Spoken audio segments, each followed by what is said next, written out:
días, queridos hermanos, el Señor les continúe bendiciendo. Les invito a que vayamos a la palabra del Señor. Vamos a la primera carta del apóstol Pablo a Timoteo. Vamos a leer primera de Timoteo, capítulo 1, versículos del 12 hasta el 17. Primera de Timoteo, capítulo 1, versículos del 12 al 17. Ahora creo que vamos a exponer el versículo del 15 al 17, pero para tener la idea completa vamos a leer desde el versículo 12. Primera de Timoteo 1:12 dice así la palabra del Señor. Doy gracias al que me fortaleció, a Cristo Jesús nuestro Señor, porque me tuvo por fiel, poniéndome en el ministerio, habiendo yo sido antes blasfemo, perseguidor e injuriador, mas fui recibido misericordia por lo que lo hice por ignorancia, en incredulidad. Pero la gracia de nuestro Señor fue más abundante con la fe y el amor que es en Cristo Jesús. Palabra fiel y digna de ser recibida por todos. Que Cristo Jesús vino al mundo para salvar a los pecadores, de los cuales yo soy el primero. Pero por esto fui recibido misericordia, para que Jesucristo mostrase en mí, el primero, toda su clemencia, para ejemplo de los que habrían de creer en Él para vida eterna. Por tanto, al Rey de los siglos, inmortal, invisible, al único y sabio Dios, sea honor y gloria por los siglos de los siglos. Amén. Oremos. Señor soberano, Rey omnipotente, delante de ti continuamos, Señor, tu presencia.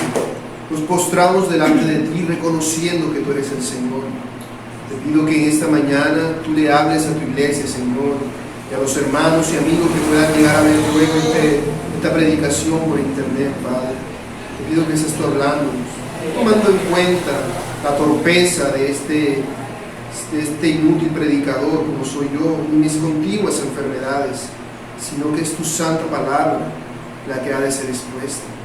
Por eso te ruego, Padre bueno, que tu Espíritu Santo ilumine nuestras mentes para que podamos comprender tu palabra, estar atentos a ella sin distraernos ni a izquierda ni a derecha, Señor, y para que podamos aplicarla a nuestra vida y ponerla por obra, porque tú eres bueno, Señor, y tú nos concedes esta bendición, este privilegio de recibir tu palabra en esta mañana, aunque no lo merecemos.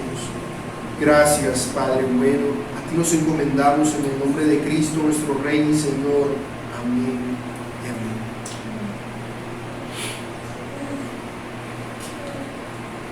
En cierta ocasión, el predicador George Whitefield se encontraba predicando en la ciudad de Exeter, en Inglaterra. Cuenta la historia que cuando él estaba predicando, un hombre que estaba allí llevaba los bolsillos llenos de piedras para arrojárselas al señor Whitefield, que estaba predicando la palabra de Dios. Sin embargo, él lo oyó mientras Whitefield hacía la oración. Pero apenas Whitefield empezó a predicar, este hombre agarró la piedra y se le puso a tirarla. Y estaba esperando un momento preciso para tirársela en la cabeza. Pero eso no pasó, sino que más bien Dios mandó una palabra al corazón de ese hombre. El hombre que tenía la piedra en la mano la soltó.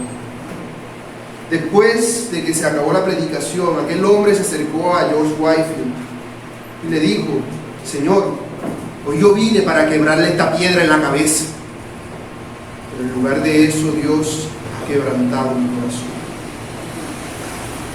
Ese hombre probó más tarde ser un sincero convertido y vivió honrando el Evangelio de Jesucristo. Este es uno de los tantos casos que hay en la historia de la iglesia, en los cuales ha sido evidenciado en sobremanera el poder del Evangelio. El poder del Evangelio para transformar las vidas de las personas, para hacer que las personas pasen de ese estado de tinieblas al estado de luz. La luz admirable de nuestro Señor Jesucristo. Y por supuesto, el ejemplo más evidente que tenemos en la escritura de esto es el del apóstol Pablo, el cual por causa de la gracia de Dios pasó de ser un blasfemo, un perseguidor, un injuriador, a ser un fiel siervo de Dios. Pero la gracia no opera sola, sino que lo hace a través de la predicación del Evangelio. como en el caso de Pablo, que si bien el Señor mismo se le apareció a Pablo, ¿qué fue lo que le dijo? ¿Qué haces? Porque así le estaba diciendo: tú crees que estás usando legítimamente la ley de Dios al hacer lo que estás haciendo, pero yo te pregunto a ti, Saulo, ¿qué haces? Al hacerlo, estaba llamando a Saulo al arrepentimiento, a que se diera cuenta de que estaba mal, de que en realidad no estaba haciendo lo que Cristo quería, lo que Dios quería, al perseguir al pueblo de Dios, a la iglesia de Cristo. Él lo hizo así para que él pudiera recibir entonces la buena noticia del glorioso evangelio del Dios bendito. Por esto, para Pablo era intolerable que hubieran algunos en Éfeso que se pusieran a enseñar una doctrina diferente a la sana doctrina de nuestro Señor Jesucristo. Por eso mismo, cuando Pablo se fue de Éfeso, dejó a Timoteo encargado para que detuviera lo que estaban haciendo tal cosa, porque como siervos de Dios, el deber tanto de Pablo como el de Timoteo, ¿cuál era? Evitar que el glorioso evangelio del Dios bendito fuera mancillado, fuera mezclado con falsas doctrinas que no tenían nada que ver con el evangelio verdadero.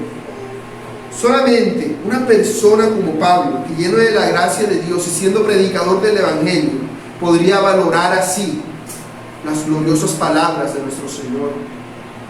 Y es que en nuestro tiempo sería muy fácil menospreciar el poder del evangelio. Por eso es que muchas personas vemos que añaden al evangelio. Entonces van a evangelizar a alguien y le dicen: sí, pero mira que antes yo era triste y aburrido y ahora mi vida es lo máximo. Ahora estoy totalmente feliz, añadiendo al evangelio cosas que el evangelio no dice. A veces tratan de decorarlo al gusto del consumidor y lo muestran a través de películas o con dramas o con bailes. Y tratan de tergiversar entonces el evangelio para que sea más como a las personas les gusta. Pero el evangelio de nuestro Dios es perfecto, tanto que no necesita ni películas, ni obras de teatro, ni sanidades, ni milagros, porque Él no obra por nuestras obras, sino que obra por la gracia de Dios. Por eso a esta predicación le he titulado El Evangelio de la Gracia, y lo veremos en 3 puntos: el mensaje del Evangelio, el poder del Evangelio y el fruto del Evangelio. Primer punto, el mensaje del Evangelio. El apóstol Pablo inicia el verso 15 con la expresión: palabra fiel y digna de ser recibida por todos. Esta expresión, palabra fiel, que aparece aquí, solamente aparece 4 veces más en toda la Biblia, y son en las cartas pastorales, es decir, las cartas que son para Timoteo y para Tito, y es Pablo quien las dice. ¿Qué significa esto de palabra fiel? Bueno, esto es un dicho popular, como cualquier dicho. Es una frase que ya es conocida y aceptada por todos.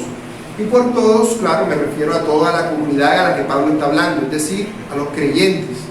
Entre todos los creyentes es bien sabido que, eso es lo que él quiere decir cuando habla de palabra fiel. De manera que al decir esto, Pablo va a decir que lo que él está a punto de decir en ese momento es algo que es digno de confianza, porque todo el mundo sabe que es verdad. Todos los creyentes saben que lo que él va a decir es cierto. Por eso es digno de confianza, porque no es como las fábulas y las genealogías interminables que los falsos maestros habían enseñado en Éfeso.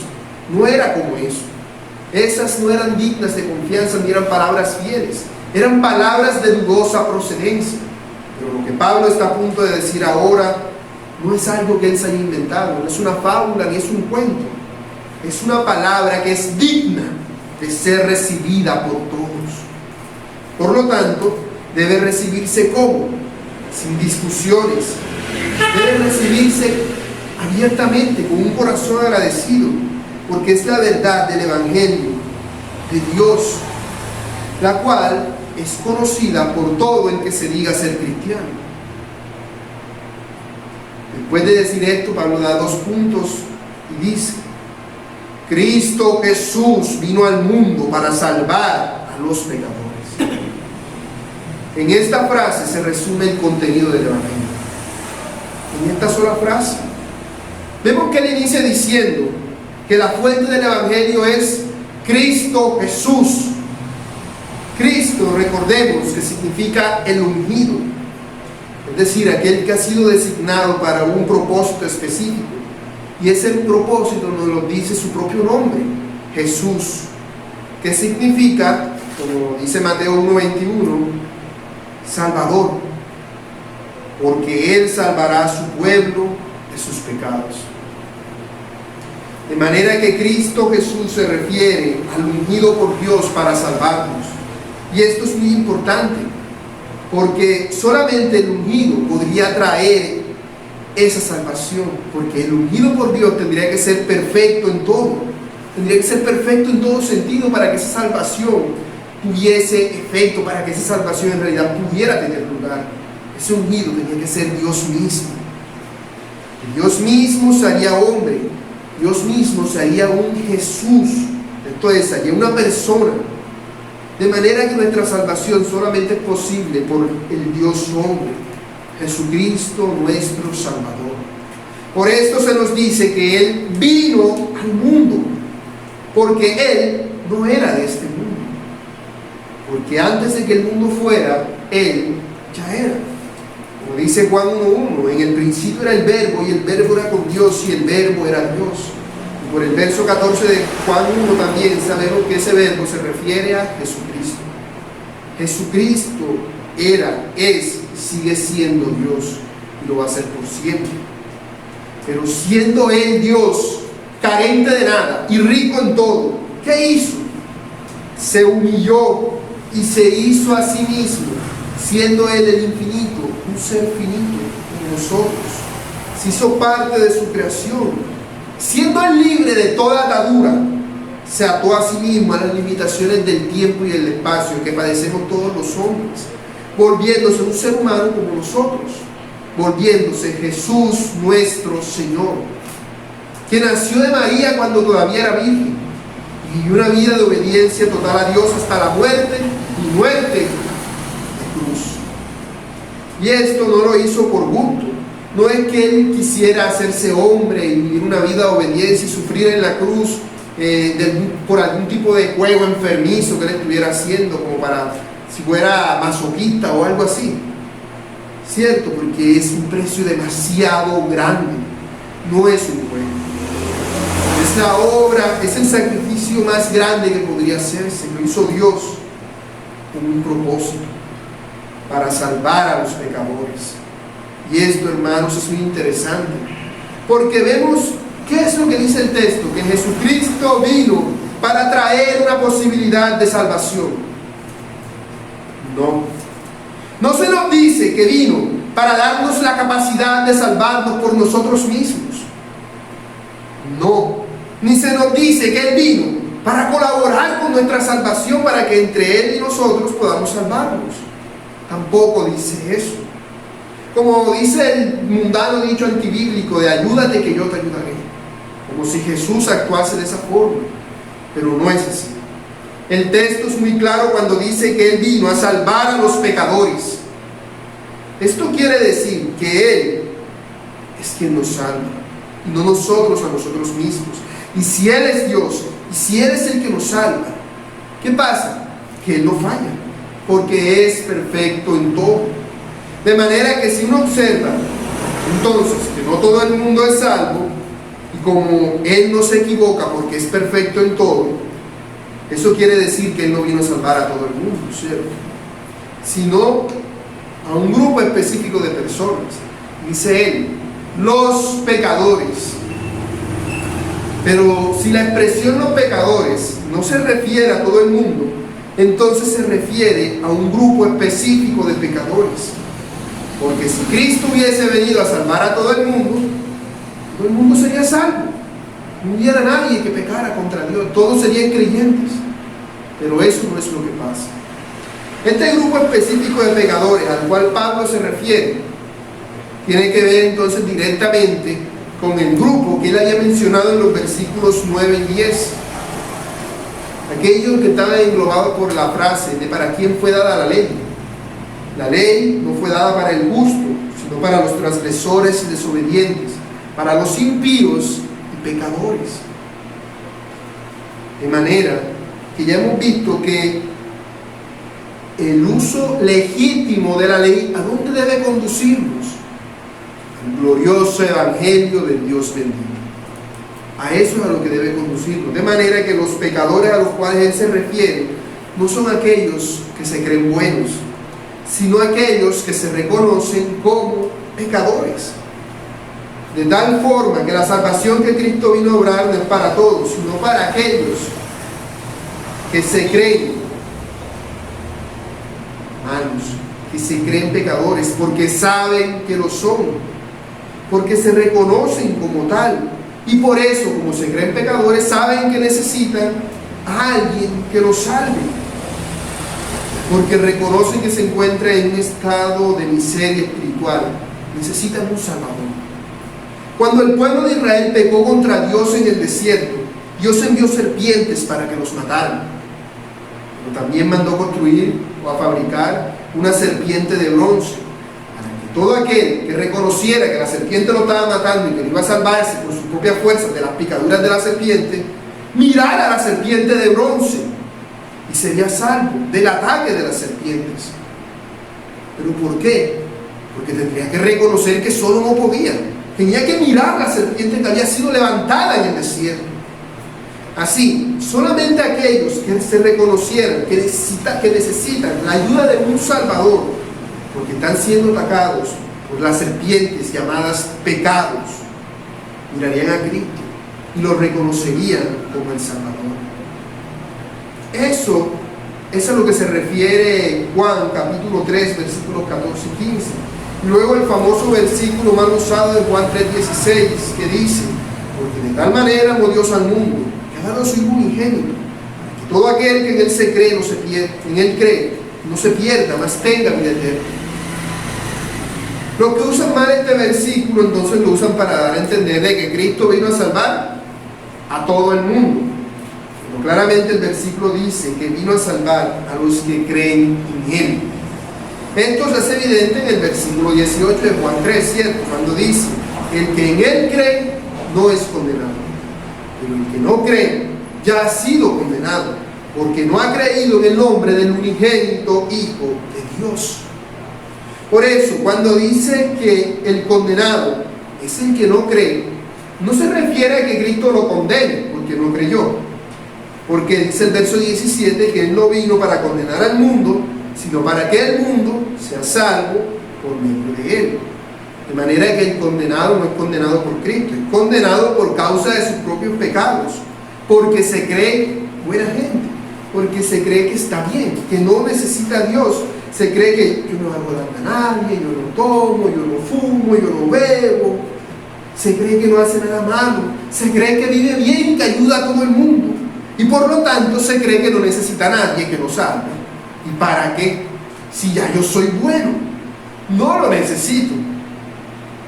Por eso está condenado. Está condenado porque él se encuentra en un pozo lleno de pecado, muerto. Y la soga del Evangelio está allí para salvarle. Pero él dice: ¿quién dijo? Yo no estoy en ningún pozo. Y está viendo el pozo y está encerrado en el fango. Y lo hediondo que está allí, está la soga para que salga. Y dice: yo no necesito soga porque yo no estoy en ningún pozo, yo estoy bien. Entonces lo toma la soga y sigue en su estado de miseria espiritual. Pero aquel en el que ha obrado la gracia de Dios se reconoce como miserable delante de Dios y entonces recibe la misericordia de Dios a través de este mensaje del Evangelio, como lo hace el apóstol Pablo. Se reconoce pecador, que por la gracia de Dios dice: ¿qué estoy haciendo? Estoy en este pozo. Se agarra de la soga muy fuerte y sale, porque ha venido a ser salvado, y la obra de Dios, la gracia de Dios está en él para impulsarlo a salir. Lo que nos lleva entonces a nuestro segundo punto: el poder del Evangelio. Tras exponer la palabra fiel del glorioso evangelio del Dios bendito y afirmar que Cristo Jesús vino al mundo para salvar a los pecadores, Pablo se pone a sí mismo como el mayor de los pecadores, al decir, de los cuales yo soy el primero. Pablo se da a sí mismo como el mayor pecador de todos. Pero, ¿cómo lo verían las personas de su tiempo? ¿Sería que las personas del tiempo de Pablo pensarían que Pablo era el mayor pecador de todos? Porque en la actualidad, cuando la gente habla de personajes del Nuevo Testamento de la Biblia, a quien más se menciona por lo general entre el Señor y los apóstoles es a Pablo. Es decir, hay apóstoles a los que la mayoría de la gente no se le sabe ni cómo se llaman. Saben cuáles son los 2 apóstoles, pero saben quién fue Pablo. En nuestro tiempo Pablo ha sido ampliamente reconocido por la gracia de Dios que obró en su vida. Pero en ese tiempo, Pablo, antes de conocer al Señor, ¿qué era? No podría decir, no, es que era un pecador porque perseguía a la iglesia de Cristo, ¿cierto? Pero los líderes religiosos de ese tiempo no lo verían así. ¿Cómo veían los fariseos a Pablo? Ellos no dirían, no, es que es un blasfemo, un muriador y un perseguidor. No. Ellos veían a Pablo como un héroe. Ellos veían a Pablo y decían, su eminencia, el que acaba con la secta de los cristianos, el hombre de Dios, el ungido, para erradicar ese pueblo pagano. Así veían a Pablo, como una especie de Mesías judío para exterminar a los cristianos. Ellos veían a los cristianos como pecadores. Y eso es cosa seria, porque para los judíos los pecadores eran los gentiles y todos aquellos que vivían como ellos. Entonces, a los ojos del mundo, a los ojos del contexto en el que Pablo creció, Pablo debía ser un superhéroe, porque él erradicaba a los cristianos, él asolaba a la iglesia de Dios. Pablo era una persona grande a los ojos del mundo. En este punto de su vida, él no se veía así. Más bien sabía que era el más insignificante de los hombres a los ojos de Dios. Por eso, todas estas cosas por las cuales Pablo era alabado en el pasado, dice en Filipenses 3:7, pero cuantas cosas eran para mí ganancia, las he estimado como pérdida por amor de Cristo. Eran pérdida. Todo ese honor y esa gloria que la gente me daba a mí, todo lo bueno que me decían de mí, todo lo que me exaltaban, ¿qué es para mí ahora? Pérdida. Y aquí debemos tener mucho cuidado entonces de pensar algo. Y es que uno podría decir, no, pero es que Pablo está mintiendo. O Pablo está exagerando. Ya, de pronto, pues, era muy pecador, pero de allá a ser más pecador del mundo, Pablo como que está mintiendo. Pero ¿será así? Porque miremos a Pablo. Pablo no solamente había blasfemado, sino que había hecho blasfemar a los creyentes, los había perseguido y procuraba destruirlos. Esto es un crimen muy grave delante de Dios, porque él estaba atacando a la iglesia de Dios, al pueblo de Dios. Pablo, al hacer esto que estaba haciendo, un instrumento de Satanás para atacar al pueblo de Dios. De manera que de no haber sido por la gracia de Dios, Pablo hubiese sido básicamente el anticristo, hubiese acabado con los cristianos. De haber continuado en su proeza y en su misión apenas estaban haciendo, pero el Señor obró en él. Como dice William Hendricks, si su plan hubiera tenido éxito, la iglesia hubiera sido estrangulada en su mismo nacimiento, el decreto eterno de Dios hubiera sido anulado y Satanás había triunfado. Ciertamente su pecado era tan grande que de no haber sido hecho en ignorancia hubiera sido imperdonable. De manera que cuando Pablo dice que él es el mayor de los pecadores, lo dice en serio. No lo dice para aparentar humildad. Él en realidad era el mayor de los pecadores. A sus ojos así era. Porque su pecado había sido atroz. Pero notemos que Pablo dice que de los pecadores, él no dice él era el primero, sino que la alusión es yo soy. O sea, él es ahora mismo, cuando está escribiendo esto a Timoteo, el primero de los pecadores. Él habla en tiempo presente. Esto es porque Pablo todavía se consideraba el primero de todos los pecadores. Él se consideraba la persona más pecadora del mundo. Así se veía a sí mismo, como el pecador más grande que había en todo el mundo. Por eso él se ve entonces, cuando se compara con los otros apóstoles, como el más pequeño de todos ellos. Dice 1 Corintios 15:9, porque yo soy el más pequeño de los apóstoles, que no soy digno de ser llamado apóstol, porque perseguía a la iglesia de Dios. Y es que la marca del pecado de Pablo estaba tan grabada en su corazón, que él no solamente se ve como el más pequeño entre todos los apóstoles, sino que dice Efesios 3:8, que hablando Pablo de sí mismo, a mí, que soy menos que el más pequeño de todos los santos. Soy menos que el más pequeño. Pablo se consideraba entonces el más insignificante entre todos los creyentes. Se consideraba el peor pecador del mundo. De tal forma que si tú hoy te encontraras a Pablo y le preguntaras, Pablo, ¿quién es más pecador, tú o yo? ¿Es que Pablo qué crees que va a responder?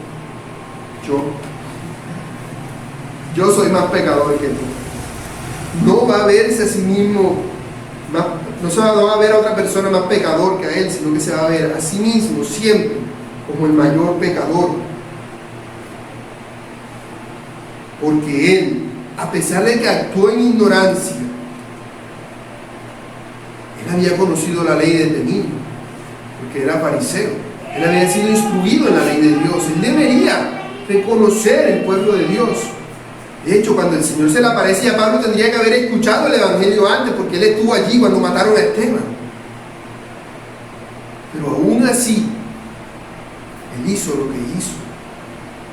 Y en esto es que se ve entonces el poder del Evangelio, que transformó a Pablo.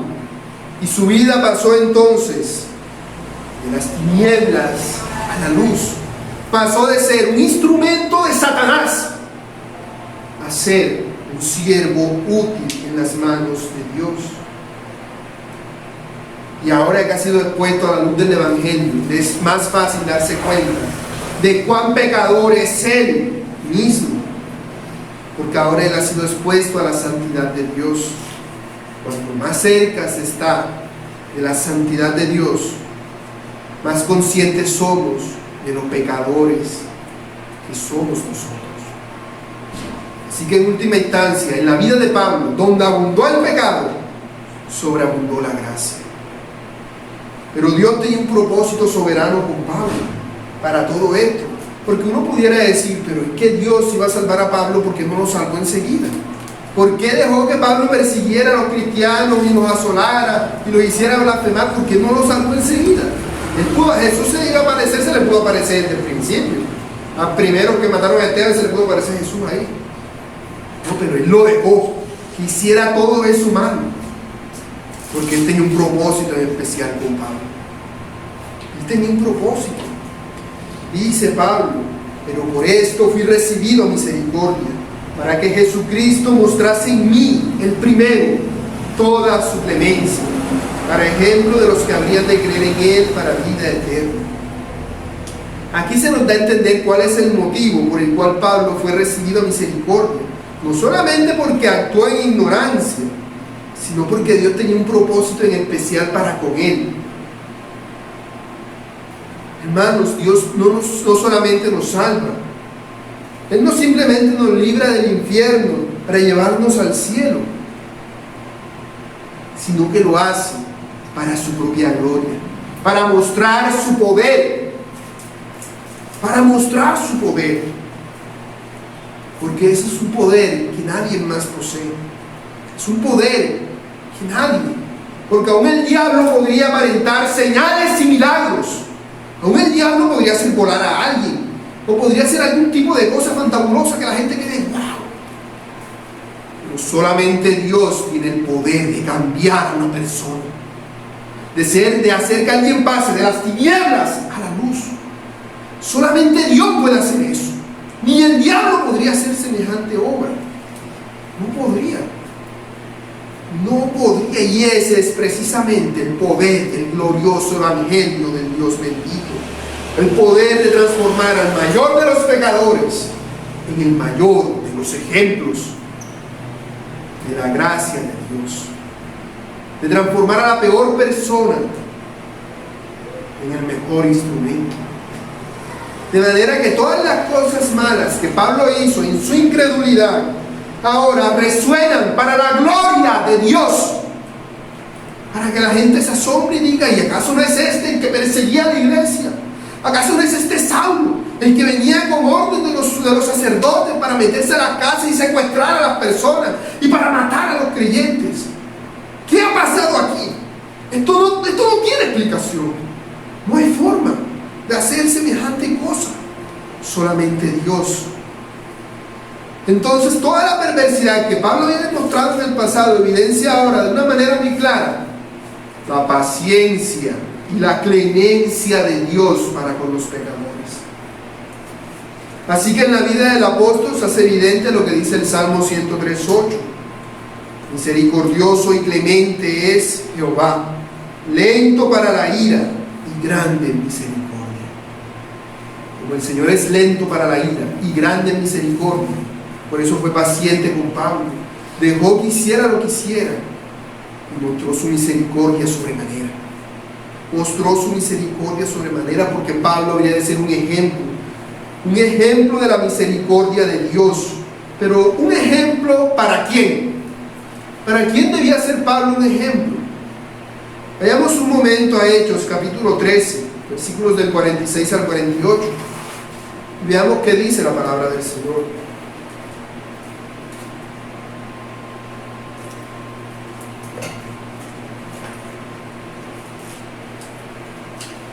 Dice Hechos 13:46. Entonces Pablo y Bernabé, hablando con denuedo, dijeron: a vosotros, a la verdad, que era necesario que os hablase primero la palabra de Dios. Mas puesto que la desecháis y no os juzgáis dignos de la vida eterna, he aquí nos volvemos a los gentiles, porque así nos ha mandado el Señor diciendo: te he puesto para luz de los gentiles, a fin de que seas para salvación hasta lo último de la tierra. Los gentiles, oyendo esto, se regocijaban y glorificaban la palabra del Señor, y creyeron todos los que estaban ordenados para la vida eterna.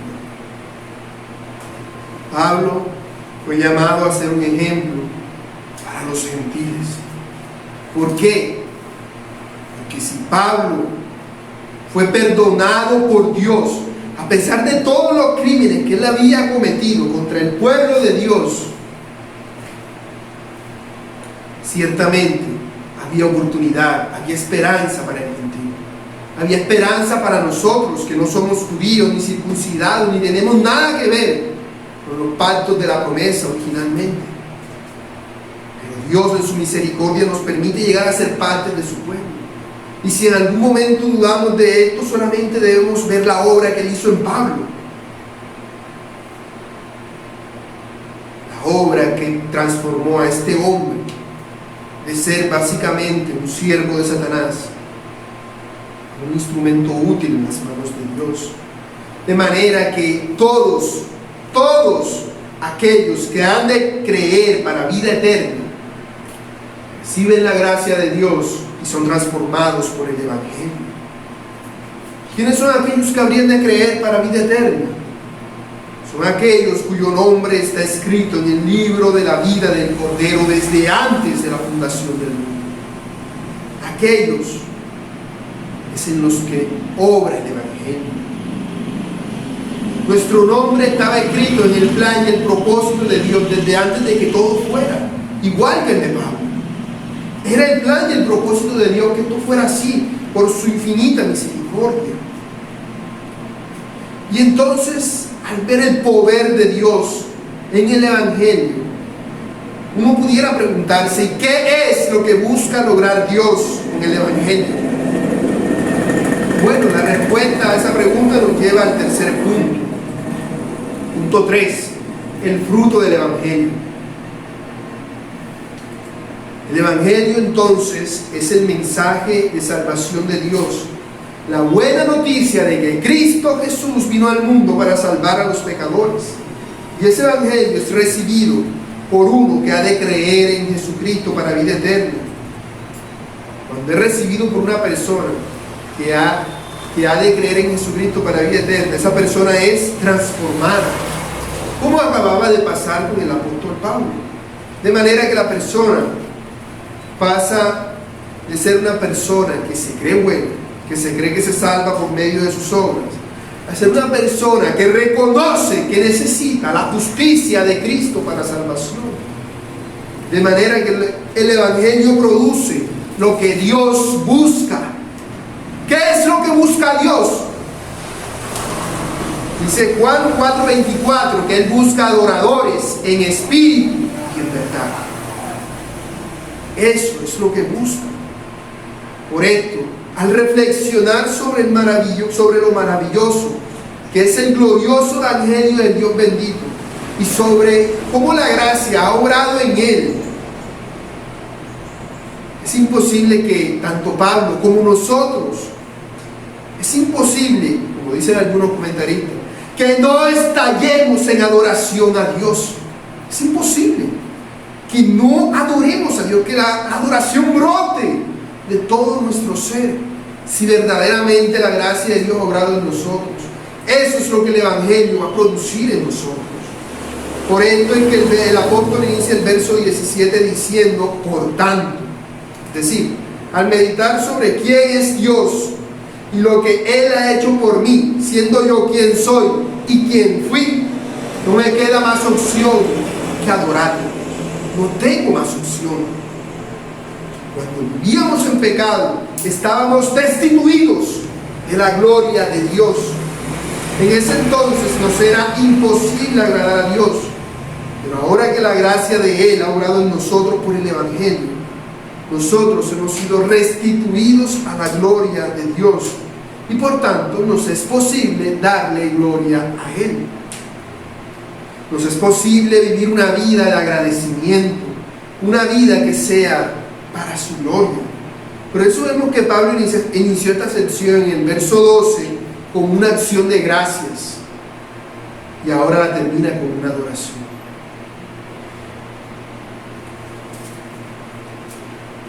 Porque ahora nos es posible conocer a Dios, nos es posible aprender de Dios, nos es posible contemplar una pequeñísima parte de su gloria al conocer sus atributos y ver cómo estos se relacionan con nosotros. Así que Pablo, al adorar a Dios, dice: al Rey de los siglos, inmortal, invisible, al único y sabio Dios, sea honor y gloria por los siglos de los siglos. Amén. Esa doxología es el resultado del Evangelio en la vida de Pablo. El primer atributo de Dios que Pablo menciona lo hace al decir el Rey de los siglos. La expresión los siglos se refiere a los siglos o edades que hacían parte del pensamiento judío. ¿Cómo veían los judíos las edades? Como dos edades: el presente siglo humano y el siglo venidero. Al decir que Dios es el Rey de los siglos, Pablo está enfatizando el hecho de que Dios es Rey durante la totalidad del tiempo. En el siglo malo, en el siglo que viene después, Él es Rey soberano, la creación entera está sujeta a Él. De manera que lo que Pablo está diciendo es que Dios es Rey, era Rey, es Rey y seguirá siendo Rey siempre. Él es soberano y gobierna sobre todo. Y este Rey, como era, es y será, es un Rey que no tiene principio ni final. Es un Rey que es superior a todos. Y si es superior a todos, no le debe nada a nadie. Y si no le debe nada a nadie, ¿por qué puso sus ojos en el insignificante hombre de Pablo? También dice que Dios es inmortal. Esto podríamos asociarlo automáticamente con el hecho de que Él es eterno. Uno podría decir, no, Dios es inmortal, tiene que ver con que Dios es eterno. Pero el hecho de que Dios es eterno está más bien relacionado con lo de ser el Rey de los siglos. Cuando nos dicen que Dios es inmortal, lo que nos están diciendo es que Dios no experimenta corrupción. Nosotros perecemos, las cosas a nuestro alrededor perecen, aún los árboles mueren, y aún las cosas muertas se deterioran con el tiempo y se dañan, se hacen inútiles e inservibles, aún las que duran más. Todas ellas eventualmente tienden a corromperse, a dañarse, a destruirse. Pero si Dios es inmortal, en Dios no hay corrupción. Dios no muere, ni su obra tampoco. Así que lo que Pablo está diciendo es que el hecho de que Pablo antes haya tratado de asolar la iglesia y de destruirla, era una tarea imposible. Era dar de coces contra el aguijón. Era como darse de cabeza contra la pared. Era eso. Era algo inútil. Porque Dios es inmortal y su iglesia también, por cuanto procede de Él. Porque el Señor Jesús mismo dice: yo edificaré mi iglesia y las puertas del Hades no prevalecerán contra ella. Por eso la tarea de Pablo de tratar de destruir a la iglesia es inútil, porque se sustenta en Dios que es inmortal. Pablo también dice que Dios es invisible, porque no está limitado por el espacio y la materia, como estamos nosotros. Como también dice en 1 Timoteo 6:16, a quien ninguno de los hombres ha visto ni puede ver, es solamente por su imagen, Jesucristo, que nosotros podemos ver al invisible. Y esto es solo por fe, como lo hizo Moisés, que se sostuvo como viendo al invisible. Y tanto la fe y la gracia que obraron en Pablo tampoco se pueden ver, porque provienen del invisible. Hermanos, nunca podremos ver totalmente a Dios, porque Dios es infinito.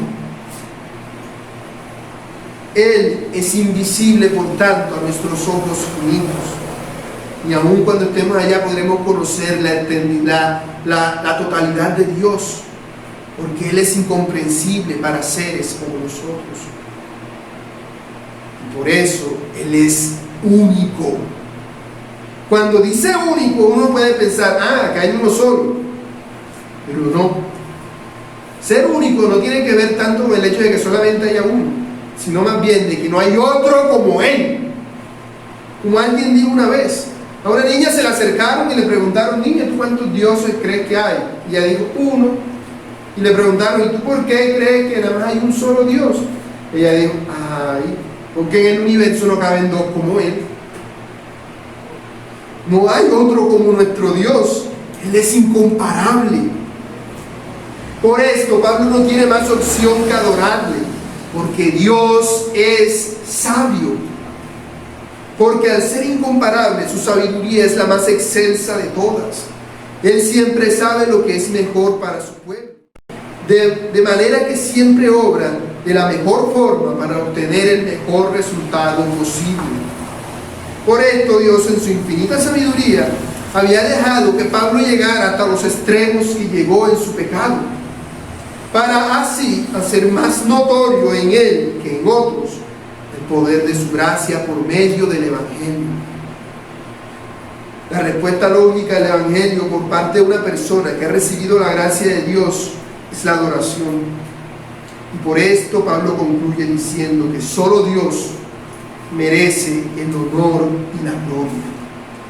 No es Pablo, no es Timoteo, no son los maestros de Éfeso, ni tampoco los falsos que querían recibir el honor y la gloria de las personas, sino que es Dios.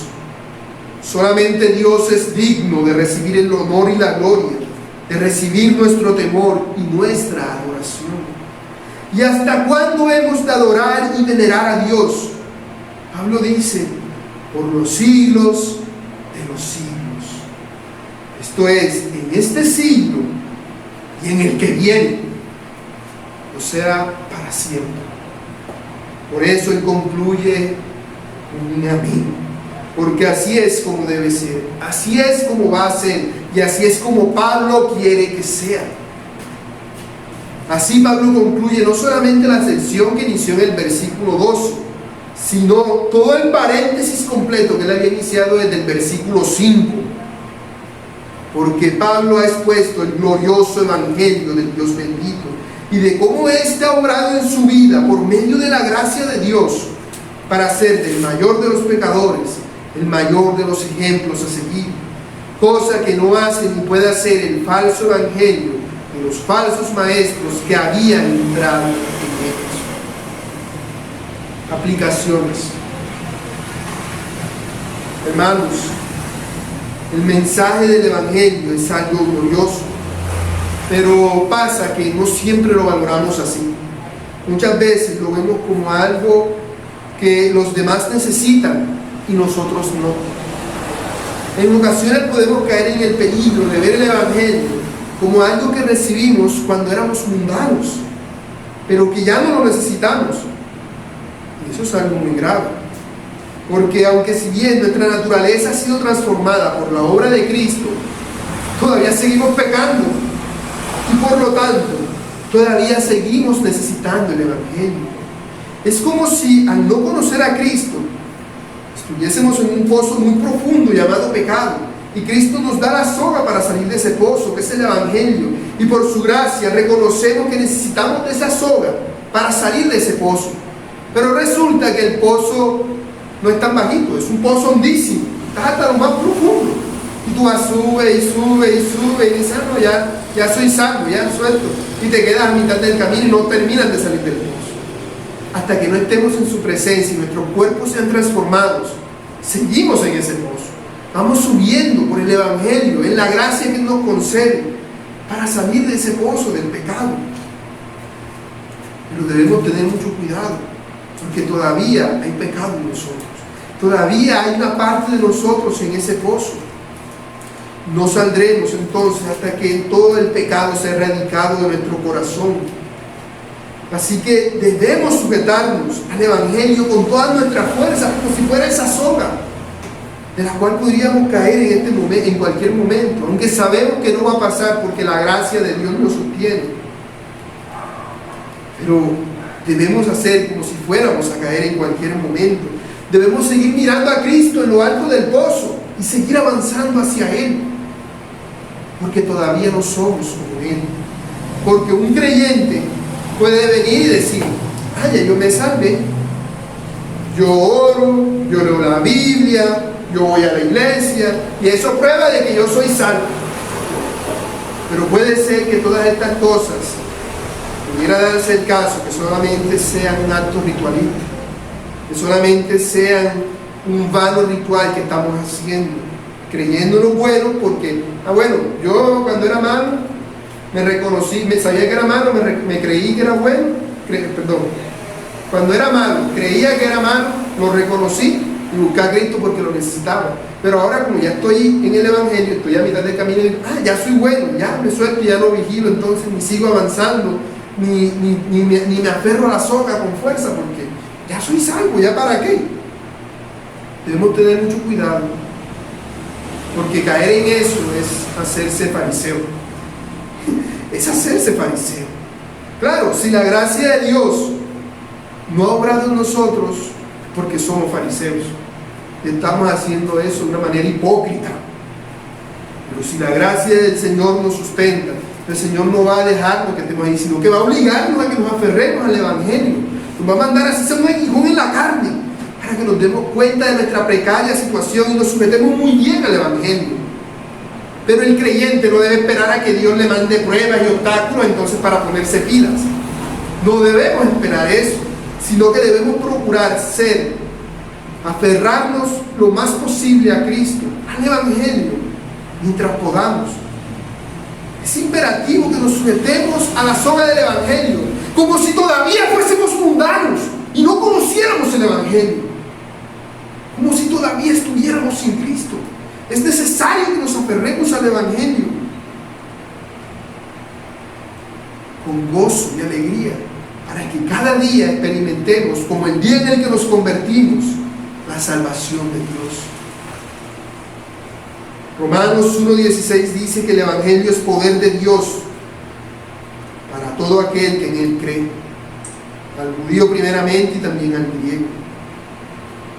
Así que cuando vayamos a predicar el Evangelio, debemos hacerlo con la convicción de que nosotros también lo necesitamos. Debemos hacerlo con la convicción de que no somos nosotros, de que es Dios, y de que es Dios el que hace la obra, que Él no va a permitir que ninguno de los suyos se pierda. Así que debemos tener también mucho cuidado entonces de no menospreciar el Evangelio, tratando de añadirle o quitarle cosas para acomodárselo a la gente, o de hacer espectáculos, o shows, obras, o algún tipo de cosa que trate de forzar a las personas a entrar, porque al hacerlo estamos diciéndole a Dios, tu poder no es suficiente. Pero el Evangelio es poder de Dios para salvación. Así que compartamos la buena noticia del reino de Dios con todos los hombres sin temor alguno, como Él lo ha mandado, para que así el nombre de nuestro Dios sea ampliamente glorificado. Y nosotros, ¿cómo deberíamos reaccionar ante este Evangelio tan glorioso que hemos recibido? Analicemos nuestra vida, analicemos lo que Dios ha hecho en nosotros. Si nos aferramos con firmeza al Evangelio, ciertamente nos daremos cuenta lo pecadores que somos, nos daremos cuenta, y quizás podríamos llegar a decir como Pablo, yo soy el primero de los pecadores, y tú me has salvado a mí. No me queda más opción que adorarte. No me queda más opción que vivir una vida para tu gloria. Ese debe ser el propósito de nuestra vida. Así que, hermanos, adoremos a Dios, pero no solamente de palabra, sino también de hecho. Dejemos en alto su santo nombre, porque pudiera ser que nosotros, predicando el Evangelio, actuando de manera contraria al Evangelio, les decimos a las personas que tal o tal cosa está mal, pero con nuestra vida hacemos lo contrario. Al hacer tal cosa estamos mancillando el Evangelio, menospreciando el poder del Evangelio, y no estamos dándole gloria a Dios. Adoremos a Dios con todo nuestro ser y con toda nuestra forma de vivir, sabiendo que no merecemos lo que Dios ha hecho por nosotros, porque somos pecadores. En realidad somos conscientes de esto. ¿Somos conscientes de que somos pecadores? Ojalá lo seamos. Ojalá lo seamos, para que esa conciencia de pecado nos mantenga humildes, considerando a los demás como mejores que a nosotros mismos, considerando a los demás como superiores a nosotros, y actuemos en humildad, de manera que demos gloria a Dios con todo lo que somos. De manera que cuando queramos ser grandes, nos hagamos los más viles y pequeños. Y así demos toda la gloria a Dios, que es el Rey soberano de todos los siglos.